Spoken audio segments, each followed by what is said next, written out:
Alléluia. Aujourd'hui s'est ouverte la porte du paradis. Alléluia. La Vierge est entrée dans la gloire de Dieu. Oh, oh, alléluia. Alléluia. Aujourd'hui le ciel accueille la reine des anges. Alléluia. La reine des martyrs, la reine des prophètes. Oh, oh, alléluia.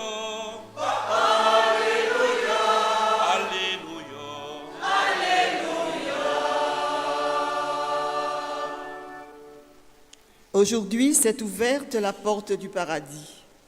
Marie est entrée dans la gloire de Dieu, exultée dans le ciel tous les anges. Oh, alléluia. Alléluia. Aujourd'hui s'est ouverte la porte du paradis. Alléluia. La Vierge est entrée dans la gloire de Dieu. Oh, alléluia.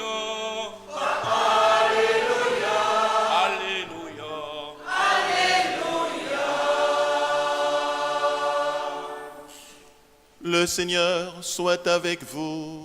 Et avec votre esprit. Évangile de Jésus-Christ selon saint Luc.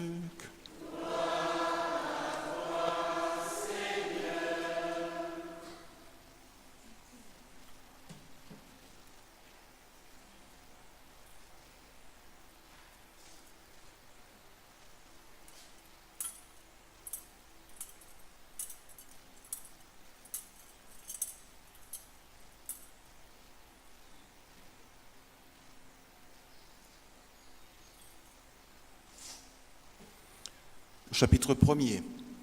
En ces jours-là, Marie se mit en route rapidement vers une ville de la montagne de Judée. Elle entra dans la maison de Zacharie et salua Élisabeth. Or, quand Élisabeth entendit la salutation de Marie, l'enfant tressaillit en elle. Alors Élisabeth fut remplie de l'Esprit Saint et s'écria d'une voix forte: Tu es bénie entre toutes les femmes, et le fruit de tes entrailles est béni. Comment ai-je ce bonheur que la mère de mon Seigneur vienne jusqu'à moi? Car lorsque j'ai entendu tes paroles de salutation, l'enfant a tressailli d'allégresse au-dedans de moi. Heureuse celle qui a cru à l'accomplissement des paroles qui lui furent dites de la part du Seigneur. Marie dit alors: Mon âme exalte le Seigneur, exulte mon esprit en Dieu mon Sauveur. Il s'est penché sur son humble servante. Désormais, tous les âges me diront bienheureuse. Le Puissant fit pour moi des merveilles, saint est son nom. Son amour s'étend d'âge en âge sur ceux qui le craignent. Déployant la force de son bras, il disperse les superbes. Il renverse les puissants de leur trône, il élève les humbles. Il comble de bien les affamés, renvoie les riches les mains vides. Il relève Israël son serviteur, il se souvient de son amour, de la promesse faite à nos pères en faveur d'Abraham et de sa race à jamais. Marie demeura avec Élisabeth environ 3 mois, puis elle s'en retourna chez elle. Acclamons la parole de Dieu. Louange à toi, Seigneur Jésus.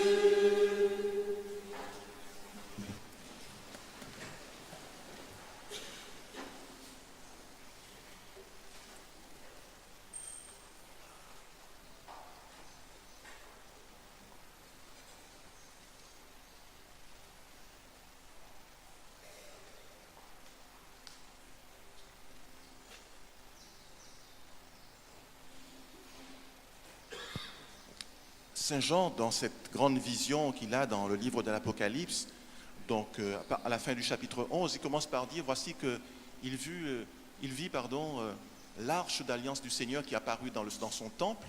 Et tout de suite, il nous dit, voilà, un signe apparut dans le ciel, et c'était une femme, en fait, qui gémissait dans les douleurs de l'enfantement. Et il raconte que cet enfant, en fait, c'est celui qui doit régner sur toutes les nations avec un sceptre de fer, qui a été enlevé auprès du trône de Dieu. Et il conclut en disant, voilà, maintenant le pouvoir, et le Seigneur a pris les choses en main, quoi, et tout pouvoir a été remis à son Christ. Donc, il n'est pas étonnant que la tradition chrétienne ait vu dans cette femme qui est entourée, qui a pour manteau le soleil, qui a les 12 étoiles autour de sa tête, et qui enfante un enfant mâle qui va régner sur toutes les nations et qui est le Christ. Mais il n'est pas étonnant qu'on ait vu en elle la Vierge Marie. Et c'est très saisissant de voir d'ailleurs le rapprochement que fait Saint Jean quand il parle de l'arche d'alliance au départ, et tout de suite il nous parle de cette femme qui enfante. Et qui enfante qui? Le Christ. Donc cet enfant mâle qui va régner sur toutes les nations. Eh bien, c'est intéressant ce rapprochement, et on comprend aussi que la tradition chrétienne parle de Marie comme de l'arche d'alliance, la nouvelle arche d'alliance. Puisque vous savez que l'arche d'alliance était ce coffre dans lequel il y avait un rouleau de la loi de Moïse, n'est-ce pas? Il y avait les tables de la loi, et puis un morceau de manne. Et cette manne qui était ce pain qui descendait du ciel et qui était donné à Dieu pour nourrir son peuple, et puis donc cette parole de Dieu qui était donc résumée dans ces tablettes de la loi. Et de fait, Jésus est bien la parole de Dieu faite chair, n'est-ce pas? Il est aussi le pain descendu du ciel pour nous nourrir. Et donc c'est Marie, effectivement, est la véritable arche de l'alliance entre Dieu et son peuple, puisqu'elle a dans son sein le Verbe de Dieu, la parole même. C'est pas simplement des pierres, des tablettes de pierre avec des commandements divins. C'est pas simplement un morceau de manne. C'est vraiment celui qui est le pain vivant descendu du ciel. C'est vraiment celui qui est la parole de Dieu faite chair. Donc, par excellence, Marie est vraiment l'arche d'alliance, l'arche de l'alliance. Et Jésus est vraiment l'alliance entre Dieu et l'humanité, puisqu'il est à la fois homme et Dieu, n'est-ce pas? Qui mieux que Jésus peut être ce grand prêtre, comme le dit l'Épître aux Hébreux? Le grand prêtre, c'est celui qui met Dieu en contact avec les hommes, qui donne Dieu aux hommes, et c'est aussi celui qui donne les hommes à Dieu, qui les offre à Dieu dans sa prière. Qui mieux que Jésus peut faire ce lien entre Dieu et l'humanité, puisqu'il est à la fois homme et Dieu? Donc, il est vraiment l'alliance, Jésus est vraiment l'alliance entre Dieu et l'humanité, et Marie est vraiment l'arche de l'alliance, puisqu'elle a dans son sein celui qui est cette alliance, qui est Jésus-Christ, Fils de Dieu et Fils de l'homme. Donc, c'est tout à fait saisissant de voir ces images-là, et de rapprocher cela, enfin ces images que Jean a dans sa vision, et de rapprocher avec l'évangile d'aujourd'hui, donc l'évangile de la visitation, dans le premier chapitre de Saint Luc, où nous voyons Marie qui va visiter sa cousine Élisabeth. Elle est enceinte, elle a dans son sein celui qui est l'alliance, n'est-ce pas, entre Dieu et l'humanité, Jésus-Christ, Fils de Dieu. Et donc, dès qu'elle salue Élisabeth, et bien immédiatement, l'enfant qui est dans le sein d'Élisabeth, c'est-à-dire Jean-Baptiste, tressaille d'allégresse, et Élisabeth est remplie de l'Esprit Saint et commence à prophétiser. Elle dit, tu es bénie entre... Comment m'est-il donné que vienne à moi la mère de mon Sauveur? Donc elle a une connaissance qu'elle n'était pas censée avoir. La mère, comment m'est-il donné que vienne à moi la mère de mon Seigneur, la mère de mon Seigneur. Vous savez que cette appellation Adonai, qu'on traduit par Seigneur, par Kyrios en grec, et Seigneur en français, eh bien c'est une appellation qui était, la plupart du temps dans l'Ancien Testament, qui était réservée à Dieu. On appelait Dieu le Seigneur.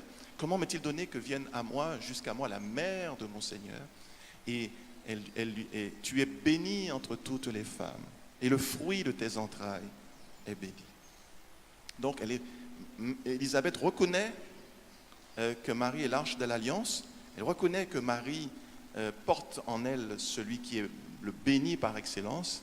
Elle-même, elle est irradiée par cette présence de Marie, parce que Marie, précisément, elle a en elle la présence de Dieu, et donc le fait que Marie soit quelque part, elle amène Dieu avec elle, elle amène le Seigneur avec elle, et ça change tout. Exactement comme dans l'Ancienne Alliance, où l'Arche d'Alliance, si vous relisez le livre, par exemple, de Samuel, eh bien, vous allez voir que dans les livres de Samuel, il est question de cette Arche d'Alliance qui a une action contre les ennemis d'Israël et en faveur d'Israël, qui bénit Israël, quoi. La présence de l'arche change tout. Il y a une présence de Dieu autour de l'arche et qui amène la bénédiction pour Israël et qui peut amener au contraire des châtiments pour ceux qui s'opposent à Israël. Une fois l'arche avait été saisie, avait été récupérée par des ennemis d'Israël, les Philistins, et partout ils amenaient l'arche, dans toutes les villes, c'était des catastrophes pour ces villes. Donc ils étaient obligés de rendre l'arche au peuple d'Israël. Donc, Marie est vraiment cette arche-là, telle que si nous regardons l'Écriture, si nous lisons attentivement l'Écriture, elle est vraiment l'arche de l'Alliance nouvelle. Alors, aujourd'hui, le mystère que nous fêtons, c'est le fait que Marie, avec son corps, eh bien, soit passée directement dans la gloire de Dieu. Alors là, c'est un dogme qui a été promulgué par le pape Pie XII en 1950, mais ça ne veut pas dire que ce n'était pas cru avant, c'était cru dans toutes les époques. Et le pape Pie XII, quand il a promulgué ce dogme, eh bien, il s'est référé au père de l'Église des premiers siècles, qu'il avait déjà exprimé à leur façon.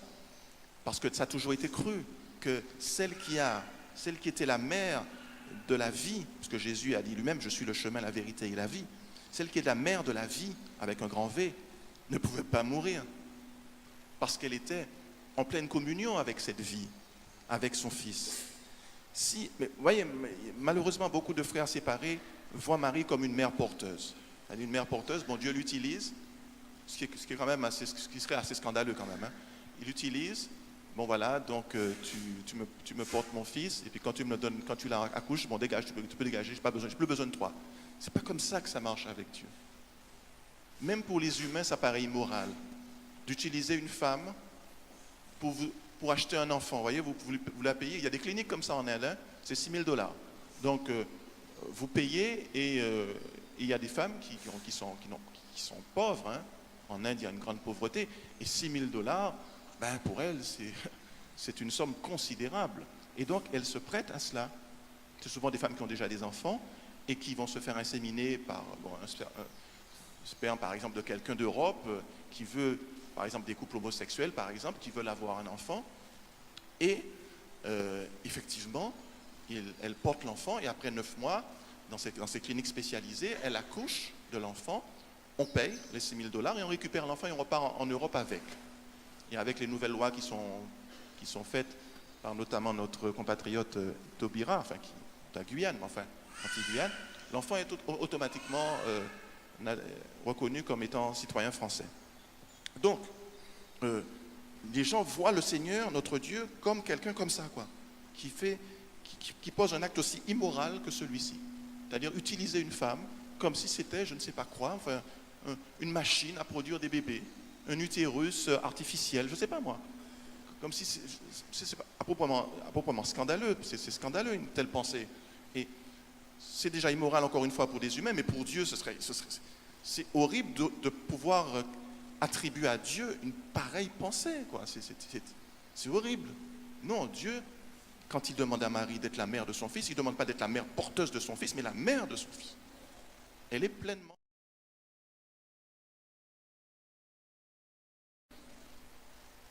Une maman, c'est pour toujours, pour l'éternité. Votre mère est votre mère pour l'éternité. Puisque vous avez un destin éternel, vous n'êtes pas fait pour vivre sur la terre seulement, vous êtes fait pour l'éternité. Et votre mère restera votre mère pour toujours. Et donc Marie est la mère de Jésus pour le temps et pour l'éternité.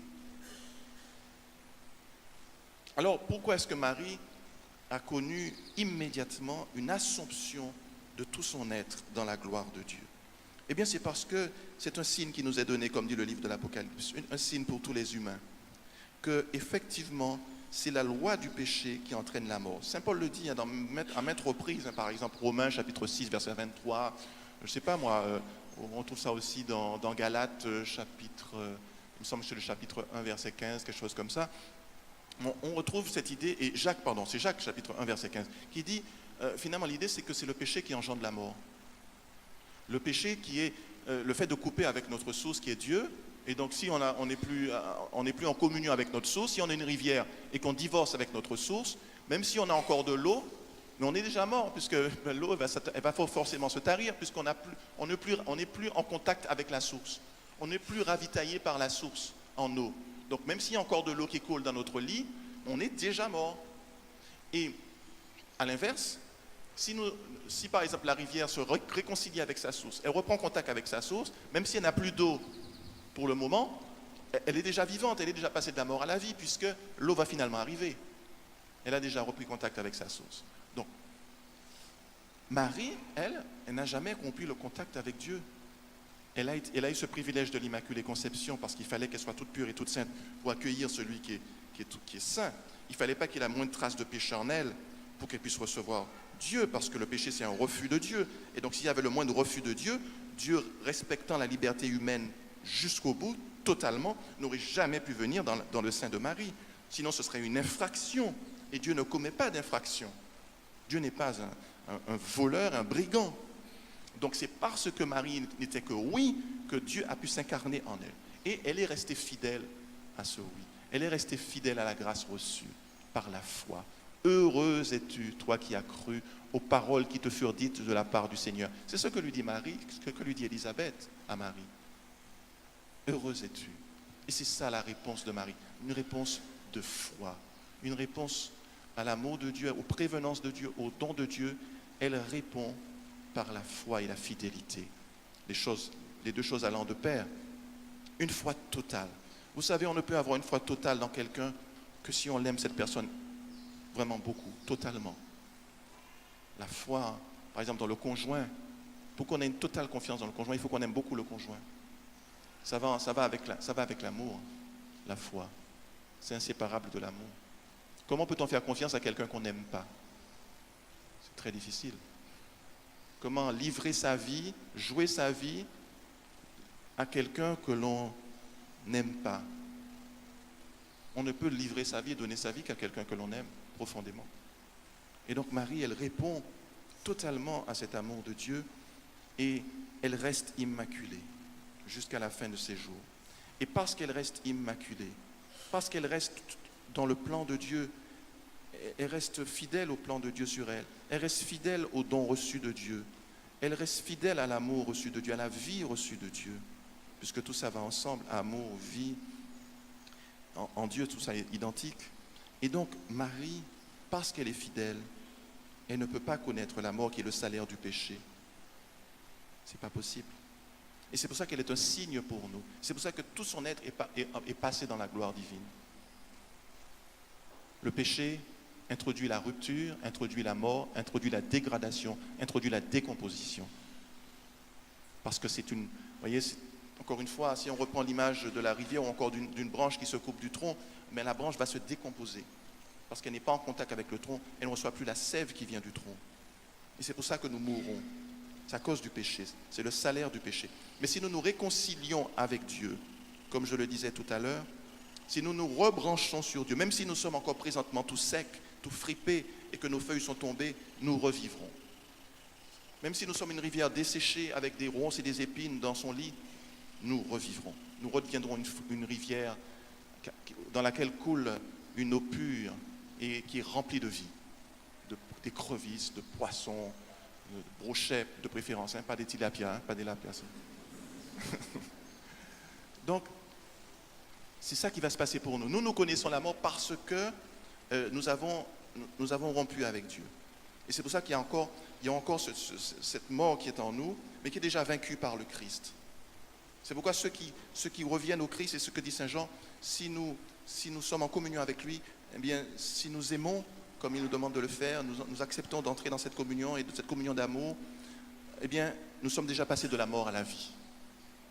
Même si nous sommes présentement morts, mais nous vivrons. Nous sommes déjà dans la vie. parce que nous avons repris contact avec la source. Et c'est ce que Jésus est venu faire. Et grâce à Marie, il est venu dans ce monde pour remettre les hommes et les femmes en contact avec la divinité. Tous ceux qui donnent leur foi à Jésus, qui se collent sur Jésus, eh bien, se retrouvent en contact avec le Père, se retrouvent en contact avec la source et reprennent vie. Marie, parce qu'elle était pleinement en communion avec son Fils, et qu'elle n'a jamais, à aucun moment de sa vie, connu de rupture, elle n'a pas connu la mort. Et nous qui avons rompu avec Dieu, parce que nous reprenons contact avec Dieu par son Fils Jésus-Christ, nous revivrons.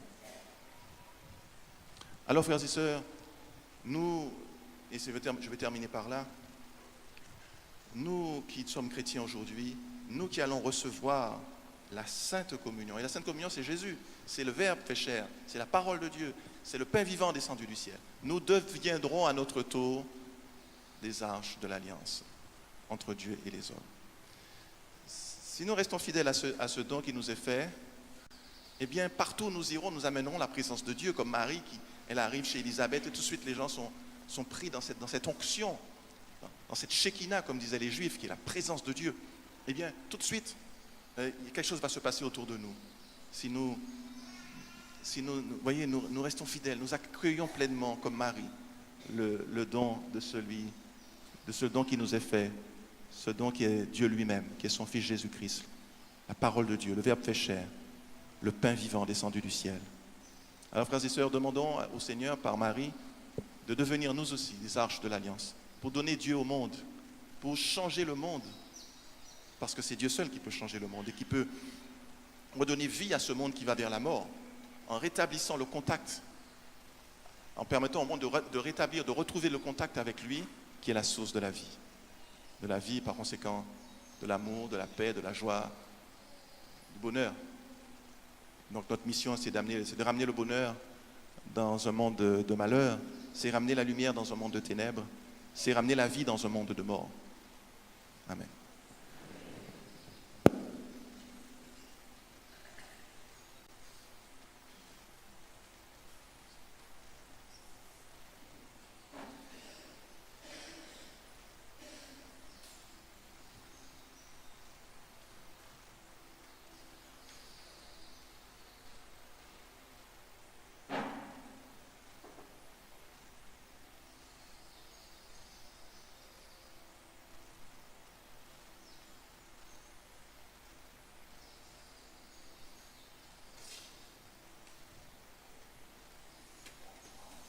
Sœurs et frères, proclamons ensemble notre foi. Je crois en Dieu, le Père Tout-Puissant, Créateur du ciel et de la terre, et en Jésus-Christ, son Fils unique, notre Seigneur, qui a été conçu du Saint-Esprit, est né de la Vierge Marie, a souffert sous Ponce Pilate, a été crucifié, est mort, a été enseveli, est descendu aux enfers, le troisième jour, est ressuscité des morts, est monté aux cieux, est assis à la droite de Dieu, le Père Tout-Puissant, d'où il viendra juger les vivants et les morts. Je crois en l'Esprit Saint, à la Sainte Église catholique, à la communion des saints, à la rémission des péchés, à la résurrection de la chair, à la vie éternelle. Amen. Sœurs et frères, en toute confiance et par l'intercession de Marie, nous présentons au Seigneur nos besoins, nos prières, toutes nos intentions.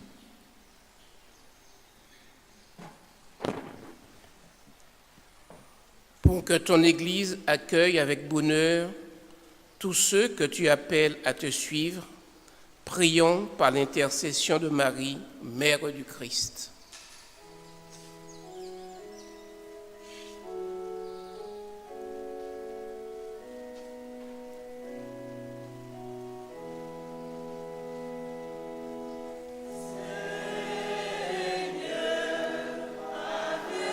Avec Marie, nous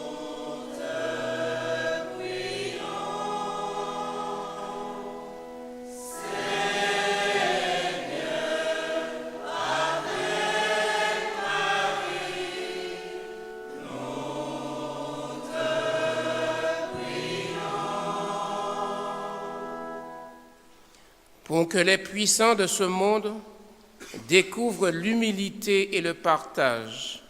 Prions par l'intercession de Marie, Mère du Christ.